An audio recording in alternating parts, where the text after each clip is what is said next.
Hello student. हम लोग जो पिछले लेक्चर में जो है 12th क्लास का फिजिक्स स्टार्ट किए थे इलेक्ट्रोस्टैटिक, जिसके में बेसिक इन्फॉर्मेशन कल वाला क्लास हो गया था। आज हम लोग जो है इसका ही जो है एक टॉपिक है क्वांटमाइजेशन ऑफ चार्ज, उसको देखते हैं ये क्या होता है। चलिए आइए क्वांटमाइजेशन ऑफ चार्ज को देखते हैं क्या होता है।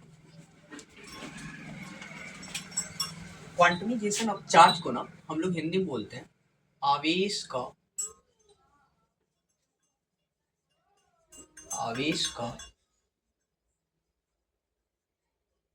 क्वांटमीकरण।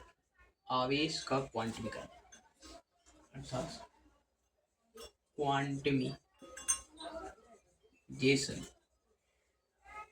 Of charge.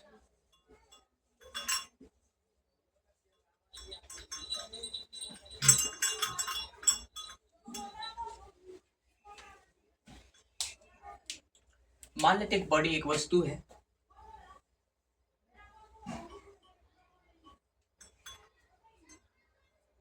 और यह उदासीन है।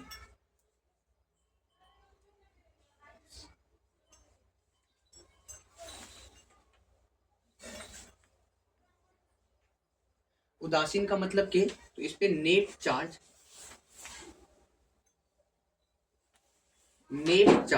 जीरो, मतलब इस पे इलेक्ट्रॉन होगा, इस पे प्रोटॉन होगा, लेकिन दोनों की नंबर जो होगा ना बराबर होगा, उसको हम लोग बोलते हैं नेट चार्ज।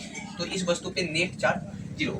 अगर इस वस्तु को धनावेश करना होगा, मतलब इलेक्ट्रॉन की हानि, अर्थात इस वस्तु पे क्या आएगा? Positive charge.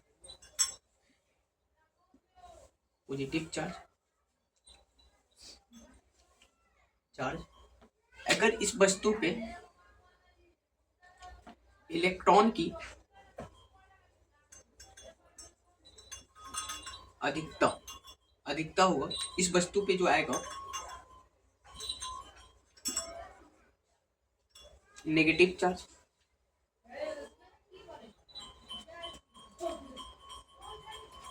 ये बात हम लोग पिछली क्लास में जान चुके हैं। अगर कोई उदासीन वस्तु है, उस वस्तु से हम लोग इलेक्ट्रॉन को बाहर कर लेते हैं, मतलब इलेक्ट्रॉन की कमी हो रहा है तो उस वस्तु पे आएगा पॉजिटिव चार्ज। अगर इलेक्ट्रॉन की अधिकता हो रहा है उस वस्तु पे आएगा नेगेटिव चार्ज। ये बात हम लोग पिछली क्लास में और यूनिट सब देख चुके थे। इसका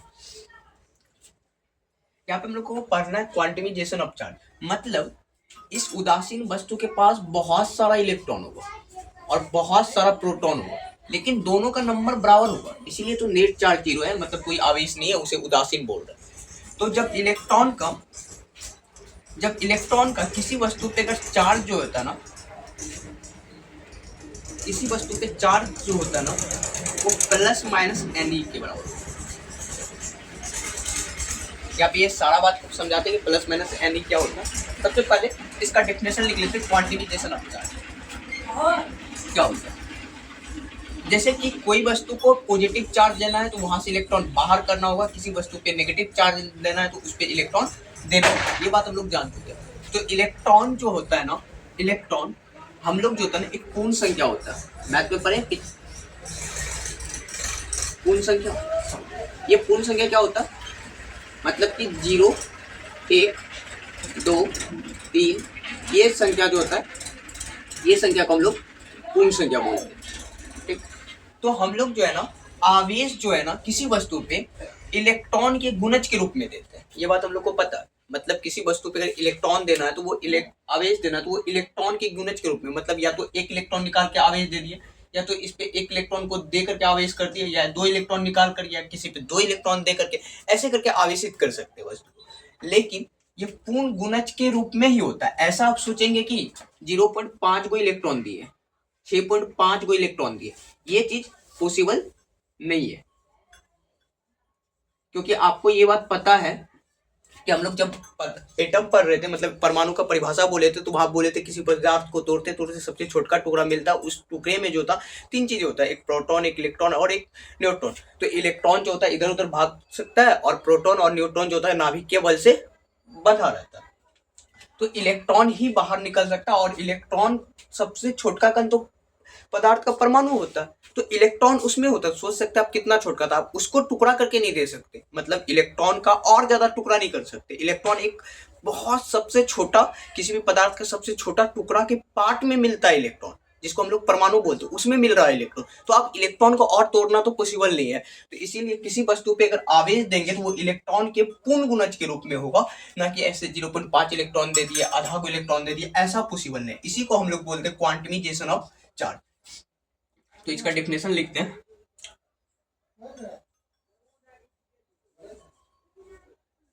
किसी वस्तु पर आवेश इलेक्ट्रॉन के पूर्ण, किसी वस्तु पर इलेक्ट्रॉन के पूर्ण गुणज के रूप में होता है, जिसे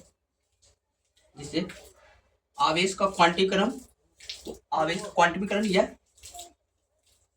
क्वांटमाइजेशन ऑफ चार्ज कहते हैं। अब समझ में आया?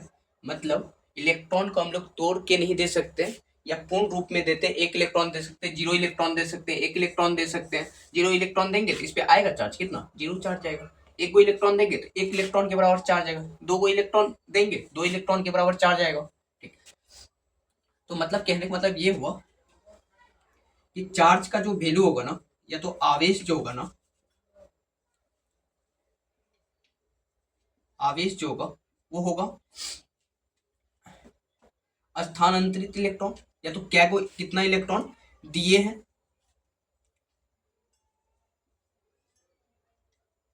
Number of electron multiply 1 electron का चार्ज, या 1 इलेक्ट्रॉन का आवेश। मतलब किसी वस्तु पे जो हम लोग चार्ज देंगे तो उस पे कितना इलेक्ट्रॉन दिए और उसे मल्टीप्लाई कर देंगे किससे, 1 इलेक्ट्रॉन के आवेश से। तो ऐसा पॉसिबल है, ये नहीं कि 1 इलेक्ट्रॉन की जगह पे आधा इलेक्ट्रॉन। यहाँ पे आप नंबर ऑफ इलेक्ट्रॉन जो होगा, ये इलेक्ट्रॉन जो होगा, मतलब किसी वस्तु पे जो आवेश दिए होंगे, मतलब सॉरी इलेक्ट्रॉन दिए होंगे, या तो ग्रहण किया होगा या तो उससे बाहर किए होंगे, वो इलेक्ट्रॉन का नंबर जो हो सकता है वो 0 इलेक्ट्रॉन हो सकता है, या तो 1 इलेक्ट्रॉन आप निकाल सकते हो या दे सकते हो, या 2 या 3, मतलब पूर्ण संख्या के रूप में दे सकते हैं। इसी को हम लोग बोलते हैं क्वांटमाइजेशन ऑफ चार्ज। इससे एक शॉर्ट में फॉर्मूला भी बनाते हैं। आवेश को हम लोग क्यू से लिखते हैं, यहाँ पे प्लस माइनस एन। इसका मतलब समझाते हैं, यहाँ पे प्लस माइनस क्यों है। यहाँ पे क्यू का मतलब हम लोग को पता है आवेश होता है, और एन का मतलब जो होता है ना स्थानांतरित इलेक्ट्रॉन होता है। किसी वस्तु पे कितना इलेक्ट्रॉन दिए हैं या किसी वस्तु से क्या कोई इलेक्ट्रॉन बाहर के, और ई का मतलब 1 इलेक्ट्रॉन का आवेश, 1 इलेक्ट्रॉन का आवेश। और ये प्लस माइनस ये बात बता रहा, मान लेते कि ये वस्तु उदासीन वस्तु था, इस पे हम लोग बहुत सारा इलेक्ट्रॉन दिए हैं, तो इस पे जो चार्ज आएगा वो आएगा कैसा, नेगेटिव चार्ज आएगा। तो ये माइनस नेगेटिव को दिखा रहा होगा, मतलब कि माइनस ये दिखा रहा होगा स्थान अंतरित इलेक्ट्रॉन या तो उस वस्तु पे दिए हैं या तो उस वस्तु से बाहर किए। ये माइनस ये बात बता रहा है। और प्लस क्या बता रहा, तो प्लस भी बता रहा है कि स्थानांतरित इलेक्ट्रॉन उससे ग्रहण किया है या तो बाहर निकाला। तो इसका मतलब बाहर निकाला होगा तो धनावेश आया होगा, पॉजिटिव चार्ज आया होगा। ये प्लस इस बात को जस्टिफाइड कर रहा है कि प्लस माइनस कि वहां पे इलेक्ट्रॉन के साथ क्या हो रहा है, किसी वस्तु पे दे रहा है या किसी वस्तु से निकाल रहा है। तो इसके बाद ये था क्वांटमाइजेशन ऑफ चार्ज। अब देखते हैं क्या आवेश का क्वांटमीकरण या किसी वस्तु पे चार्ज आता है क्या, उस वस्तु पे इफेक्ट पड़ता है, उसके मास पे इफेक्ट पड़ता है। चलिए आते हैं, इसको देखते हैं क्या होता है।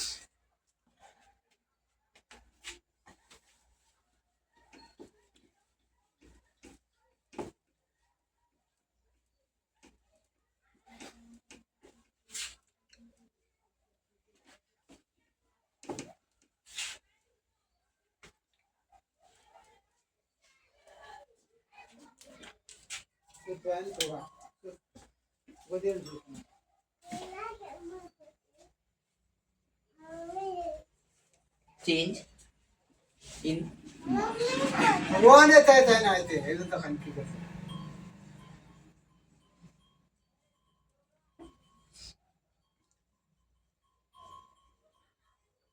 द्रव्यमान में परिवर्तन। क्या किसी वस्तु पे आवेश आने से उसका द्रव्यमान में परिवर्तन होगा? मान लेते एक वस्तु है,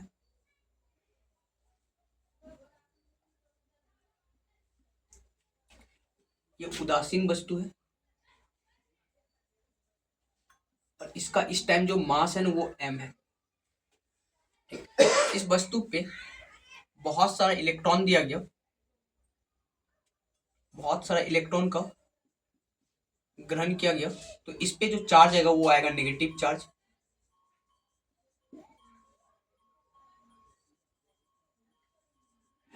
और इस वस्तु पे जो मास आएगा ना वो क्या होगा, इस वस्तु का मास जितना होगा, अब जितना इलेक्ट्रॉन बाहर आया होगा उतना इलेक्ट्रॉन का मास इसमें से घट जाएगा। मतलब मान लेते इसका जो मास है ना वो है mx।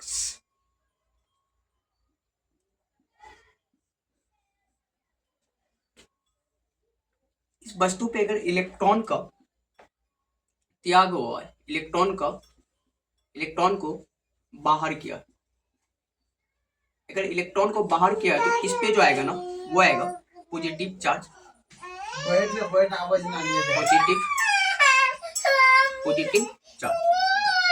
अगर इस पे पॉजिटिव चार्ज आया है तो इस वस्तु का मास में जो परिवर्तन होगा, चाहे वो इलेक्ट्रॉन को बाहर किया उतना इलेक्ट्रॉन का मास और ये m में से कम हो जाएगा, तो उतना मास बचा रहेगा।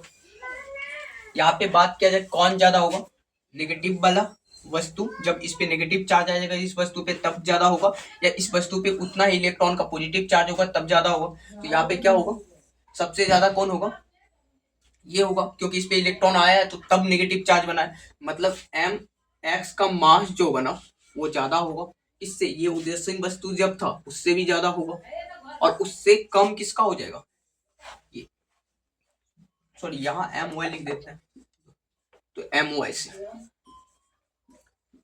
ये तो इसका एक मास में परिवर्तन का एक फॉर्मूला बना सकते हैं हम लोग। मास में परिवर्तन को किससे दिखाते हैं, डेल्टा से, और डेल्टा एम मतलब डेल्टा परिवर्तन दिखा रहा है, एम मतलब मास। तो ये मास जो होगा एम इंटू एम ही एक इलेक्ट्रॉन, मतलब यहाँ पे भी प्लस और माइनस आएगा। इसका मतलब ये कहना होगा एम मतलब किसी वस्तु पे, जिस वस्तु पे आवेश आ रहा, ये वस्तु पे जो आवेश आया, एक कोई उदासीन वस्तु था उस पे आवेश आया, तो ये उस वस्तु का आवेश पे परिवर्तन जो होगा, मतलब इस वस्तु का जैसे कि नेगेटिव आया तो इस वस्तु में क्या हुआ होगा, आवेश सॉरी नेगेटिव आया तो इस वस्तु पे क्या होगा, मास इसका पहले के कंपेयर में क्या होगा, बढ़ गया होगा। जैसे mx जो था m से क्या हुआ, थोड़ा बढ़ गया होगा इलेक्ट्रॉन के भार के अकॉर्डिंग। तो यहाँ पे आवेश जो ये क्या दिखा रहा है, द्रव्यमान में परिवर्तन, द्रव्यमान में परिवर्तन। ये n क्या दिखा रहा, फिर से क्या दिखा रहा, स्थानांतरित इलेक्ट्रॉन,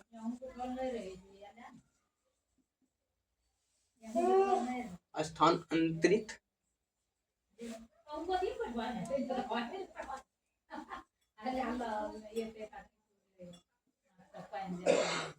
स्थानांतरित इलेक्ट्रॉन, और me मतलब क्या हुआ, एक इलेक्ट्रॉन का द्रव्यमान। अगर किसी वस्तु पे इलेक्ट्रॉन आया है, किसी वस्तु पे अगर इलेक्ट्रॉन आया है उसका मास क्या होगा, बढ़ जाएगा। मतलब नेगेटिव चार्ज किसी वस्तु पे आया है तो उसका मास बढ़ जाएगा। अगर किसी वस्तु पे पॉजिटिव चार्ज आया है उस वस्तु का मास क्या होगा, कम हो जाएगा। जैसे इस वस्तु की बात करेंगे, इस वस्तु का अगर द्रव्यमान m है और जितना इलेक्ट्रॉन निकला तो n इंटू एम करके इसमें से क्या करेंगे, घटा देंगे। या सॉरी इलेक्ट्रॉन का ग्रहण किया तो माइनस हुआ है तो जोड़ देंगे, और इस साइड क्या करेंगे, इसको घटा देंगे टोटल में से। मतलब ऐसा एक क्वेश्चन कर रहे हैं, जैसे मान लेते हैं इससे रिलेटेड,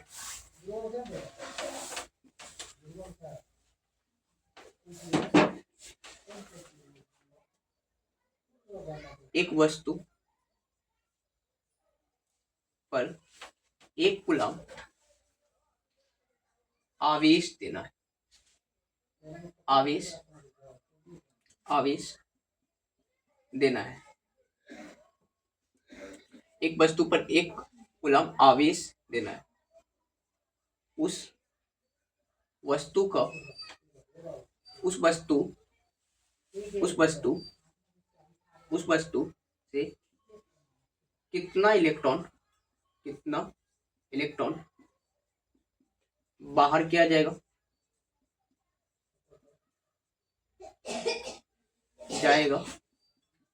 एवं द्रव्यमान में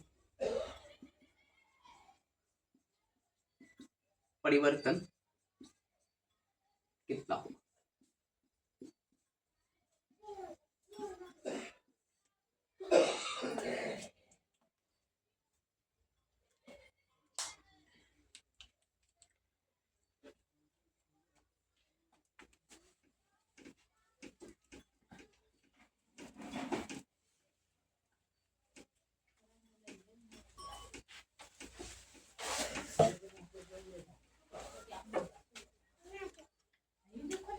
इसे मान लेते हैं एक वस्तु है, इसको 1 कूलम आवेश देना, 1 कूलम आवेशित करना, ठीक, आवेश देना है, ठीक। उस वस्तु से उससे कितना इलेक्ट्रॉन बाहर किया जाएगा, मतलब इलेक्ट्रॉन अगर बाहर निकाल रहा है इस पे जो आएगा क्या आएगा, प्लस का चार्ज आएगा, मतलब 1 कूलम इस पे प्लस चार्ज दिया जाएगा। उसके लिए कितना इलेक्ट्रॉन को बाहर करना और साथ में द्रव्यमान में कितना परिवर्तन होगा, ये दोनों चीज देखना।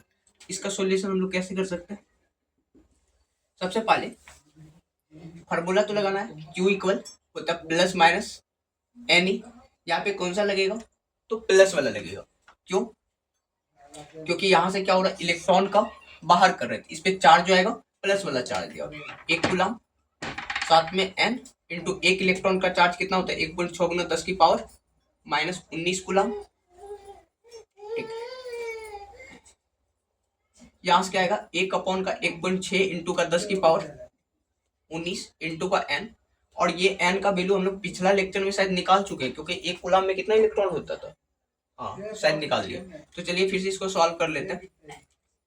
ये माइनस में था, ऊपर जाएगा इंटू 10 पे पावर माइनस 19 अपॉन का 1.6।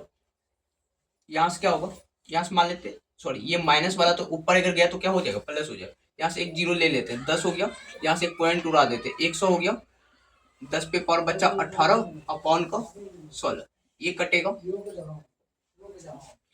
16 के 96, 4 पे 0 40, 16 दूनी 32, 8 पे 0 40, 16 पंचे 80, मतलब ये जो होगा 6.25 इंटू का 10 पे पावर 18 इलेक्ट्रॉन। मतलब इतना इलेक्ट्रॉन अगर किसी वस्तु से बाहर कर लेंगे तो उस पे जो आवेश आएगा ना, वो कितना आवेश आएगा, 1 कूलम। एक आंसर तो हम लोग का निकल गया। अब दूसरा आंसर चाहिए क्या, द्रव्यमान में इसका परिवर्तन कितना होगा। तो इसमें द्रव्यमान में परिवर्तन के लिए क्या फॉर्मूला होता है, डेल्टा एम का फॉर्मूला क्या होता है, मतलब द्रव्यमान में परिवर्तन वो होता है प्लस माइनस एम ई। अच्छा यहाँ पे माइनस वाला लेना है, मतलब इसका मास मान लेते हैं एम है, उसमें से माइनस होगा या तो प्लस होगा। इलेक्ट्रॉन बाहर निकला है मतलब मास क्या होगा, कम होगा, मतलब प्लस चार्ज है तो इलेक्ट्रॉन बाहर निकला है तो मास क्या होगा, कम होगा। ये वाला चार्ज जो आएगा जितना द्रव्यमान आएगा उसको क्या करना होगा, माइनस करना होगा। तो यहाँ पे क्या करेंगे, डेल्टा एम का वैल्यू कैसे आएगा, तो ये माइनस एम, मतलब सॉरी यहाँ पे फॉर्मूला गलत लिखा, माइनस एन इंटू का एम ई, मतलब एन स्थानांतरित इलेक्ट्रॉन दिखा रहा है और एम ई दिखा रहा है एक इलेक्ट्रॉन का मास। स्थानांतरित इलेक्ट्रॉन के बारे में हम लोग पता है कितना, इतना इलेक्ट्रॉन को स्थानांतरित किया हुआ, तब 1 कूलम आवेश है। 6.25 गुना 10 की पावर 18 इंटू का एक इलेक्ट्रॉन का मास कितना होता था, एक इलेक्ट्रॉन का मास कितना है 9.1 गुना 10 की पावर माइनस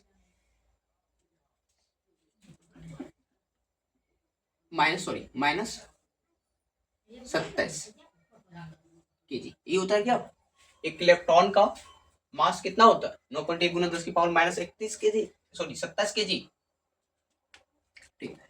अब इसका सॉल्यूशन करना होगा। इसका सॉल्यूशन कैसे करेंगे, तो 6.25 इंटू का 9.1 इधर कितना हो जाएगा 10 पे पावर -27 में और 10 पे पावर 18 प्लस में, तो 18 घट जाएगा 27 में से, कितना बचेगा 9 बचेगा क्या 10 पे पावर -9।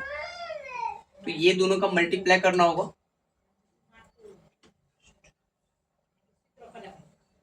ये दोनों का मल्टीप्लाई करके जितना आएगा आप लोग करके देख लीजिएगा। बट इसमें ऐसे बोल सकते हैं अगर इसको परसेंटेज 25 हटा देते और इसको 1 हटा देते तो लगभग कितना हो जाएगा, ये 10 हो जाएगा, ये लगभग 6 के आसपास चल रहा है, इसको ले लेते हैं 10, तो ये कितना हो जाएगा लगभग मान ले रहे हैं यहाँ पे 10 इंटू का 10 सॉरी 6 हो जाएगा 60 इंटू 10 पे पावर -9। इतना केजी जो होगा ना इसका मास में परिवर्तन होगा। ये केजी तो है तो इसको द्रव्यमान में बदलेगा, मतलब बट्टे में आएगा, मतलब 60 केजी का 1 पे पावर 9 को 0 से डिवाइड कीजिएगा, उतना तो मास के बराबर आएगा, उतना तो केजी, मतलब द्रव्यमान में बहुत कम परिवर्तन होगा, क्योंकि एक इलेक्ट्रॉन का मास जो होता है ना बहुत कम होता है, क्योंकि प्रोटॉन और न्यूट्रॉन का मास जोड़ करके हम लोग बोलते हैं परमाणु का द्रव्यमान, क्योंकि इसीलिए नहीं बोलते क्योंकि एक इलेक्ट्रॉन का मास बहुत कम होता है। एक इलेक्ट्रॉन का मास 1837 गुना होता है, एक प्रोटॉन का मास जो होता है ना वो 1837 गुना एक इलेक्ट्रॉन के मास का होता है, मतलब इतना। अगर एक इलेक्ट्रॉन का 1 ग्राम है सॉरी 1 ग्राम मास है द्रव्यमान, तो इसका जो होगा 1837 ग्राम हो जाएगा एक प्रोटॉन का। एक इलेक्ट्रॉन का द्रव्यमान इतना है, तो मतलब बहुत कम द्रव्यमान होता है। तो अब इस वस्तु में जो होगा मास में परिवर्तन, पहले इसका मास कितना था m, उसमें क्या होगा जुड़ जाएगा इतना, कितना 60 प्लस का 10 की पावर -9 केजी, इतना जुड़ जाएगा, पहले का द्रव्यमान में ये ऐड हो जाएगा, ऐसे करके निकाल। और यहाँ पे ये जो है लगभग वैल्यू लिया है, यहाँ पे पॉइंट में एग्जैक्ट गुना नहीं किए, बस ऐसे लगभग वैल्यू लिया है। इस प्रकार का क्वेश्चन ऐसे बनता है। आई होप कि आप लोग को क्वांटमाइजेशन ऑफ चार्ज समझ में आया होगा। इस वीडियो में यहाँ तक, थैंक यू सो मच।